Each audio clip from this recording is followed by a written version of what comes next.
नमस्कार. या व्हिडिओमध्ये आपण नवीन सेवार्थ प्रणालीसाठी आवश्यक ई-KYCला जी अंतिम मुदतवाढ मिळाली आहे याविषयी महत्त्वाची माहिती पाहणार आहोत. चला तर पाहू हा शासन निर्णय.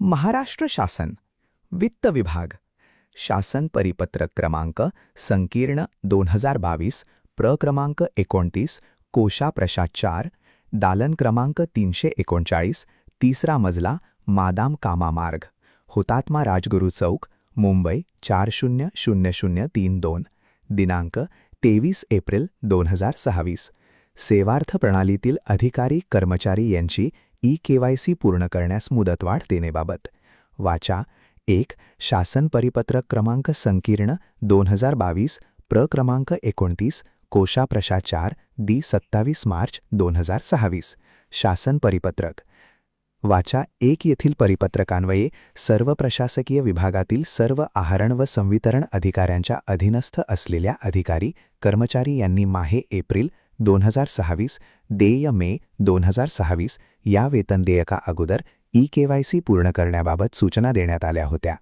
तथापि अद्यापि काही प्रशासकीय विभागांकडून सदरची कार्यवाही पूर्ण न झाल्याचे निदर्शनास आल्यामुळे सेवार्थ प्रणालीत वेतन घेणाऱ्या सर्व आहरण व संवितरण अधिकाऱ्यांच्या अधीनस्थ असलेल्या अधिकारी कर्मचारी यांनी माहे मे 2026 देय जून 2026 या वेतन देयका अगोदर ई-KYC पूर्ण करण्यास मुदतवाढ देण्यात येत आहे. मात्र यापुढे अशी कोणतीही मुदतवाढ देण्यात येणार नाही याची सर्व संबंधितांनी गांभीर्याने नोंद घ्यावी.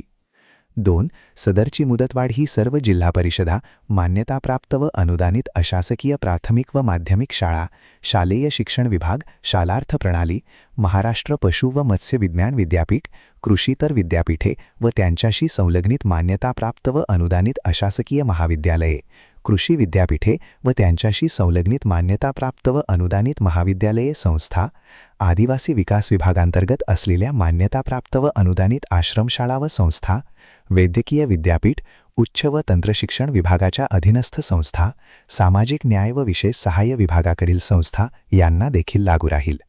3 सदर शासन परिपत्रक महाराष्ट्र शासनाच्या www.maharashtra.gov.in या संकेतस्थळावर उपलब्ध करण्यात आले आहे.